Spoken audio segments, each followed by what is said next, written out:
Hello everybody and welcome back to the Game Ping. I'm your host Brandon Alanis and I hope you all enjoyed your small break as we are back from our small hiatus, which means we got quite a bit of news to get to. So let's get to our releases of the last 2 weeks. Some big games came out this week, including Cat Quest 3, which looks to be a phenomenal sequel, and SteamWorld Heist 2, which seems to be evolving the SteamWorld formula in some amazing and really creative ways. Madden 25 also released, not to be confused with Madden 25, which came out like 10 years ago. But let's not dwell on our releases too long, as we got a lot of headlines to get to. QuakeCon 2024 took place last week, and id Software showed up with a special exclusive look at Doom: The Dark Ages. While we may not have seen this footage ourselves, players at home did get a new Doom release with Doom plus Doom 2. This new compilation sees the first 2 games running on the KETS engine with multiple enhancements, such as upgraded visuals, a weapon carousel, and a new deathmatch map pack for the online mode that will now be cross-platform. The game also has support for map downloading directly in-game, so console users can take advantage of user-made content for the first time ever. Bethesda called this the definitive releases of the games. So if you have somehow never played Doom, this is 100% the best time to play one of the most important games of all time. Behavior Interactive held a stream covering the future of Dead by Daylight. The game will see a collaboration with Castlevania hit the title later this month, with the new chapter bringing Dracula to the game as a new killer and Trevor Belmont as a new survivor. Dracula will be able to take on 3 different forms: a vampire, a bat, and a wolf.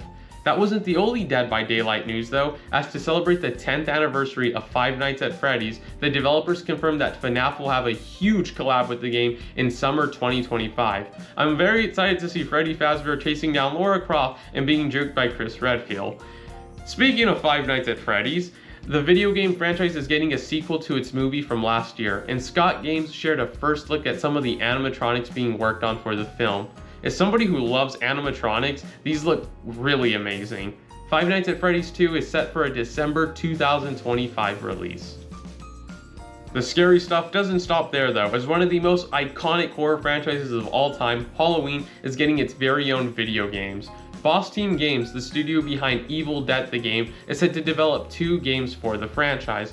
One of these games will be developed in Unreal Engine 5 and have direct input from series creator John Carpenter. All that we know so far is that the games will allow players to relive moments from each movie and play as characters from the series.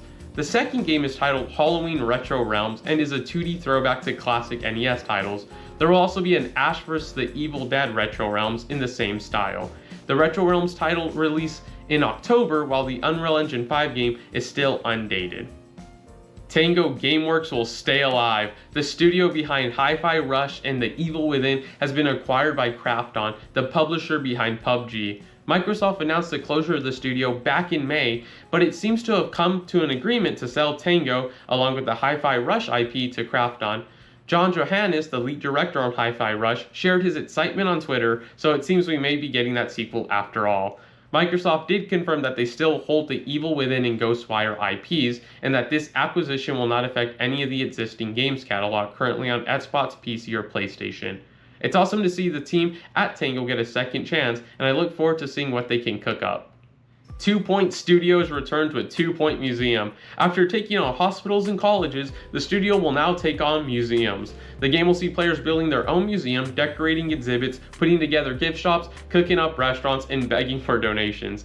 This won't just be a simple sequel though, as creations will no longer be limited on just the room they're in, as partition transitions will allow for more creativity than ever. The studio said what excited them the most about the idea of a museum was getting to collect artifacts and putting them on display, which will be done through expeditions on a world map, or as they called it, a fossil gotcha machine. 2 Point Museum is set to launch sometime in the near future.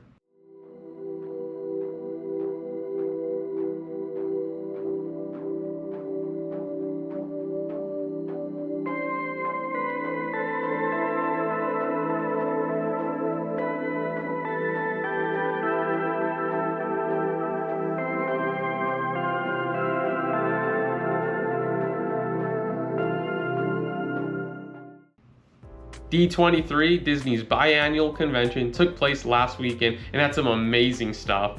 Epic Mickey Rebrush made an appearance with creative director Warren Spector, confirming that the entire game has been rebuilt from the ground up with new assets.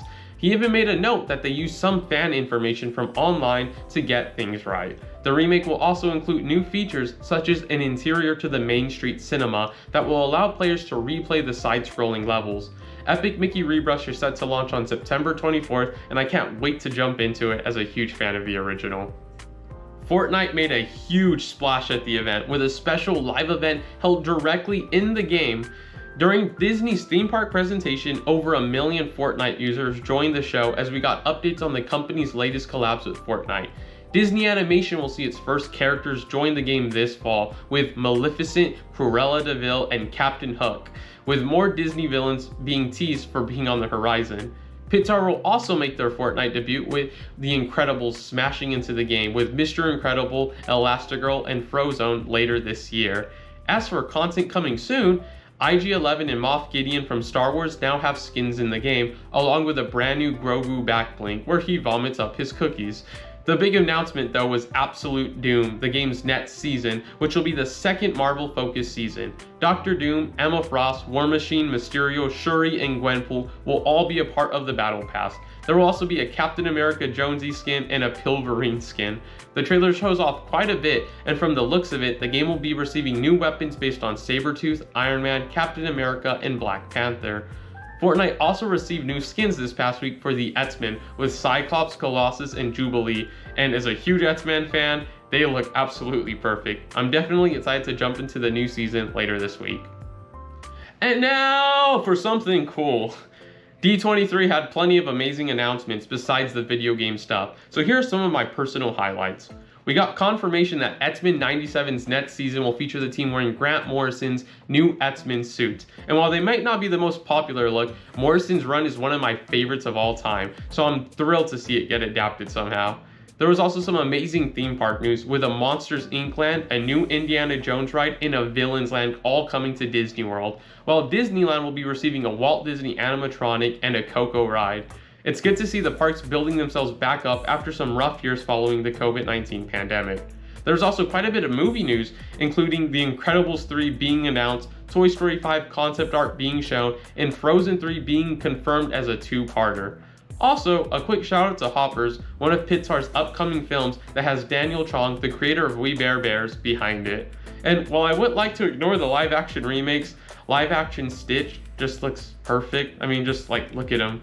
He's everything. And with that said, this has been the Game Ping. As we get back into the fall, expect some big news coming up soon, especially since we have Gamescom right around the corner with Jeff Keighley hosting another event. So make sure to hit that like button, subscribe, and click the bell icon so you don't miss a thing, especially from Gamescom. I've been your host, Brandon Alanis. See you all soon.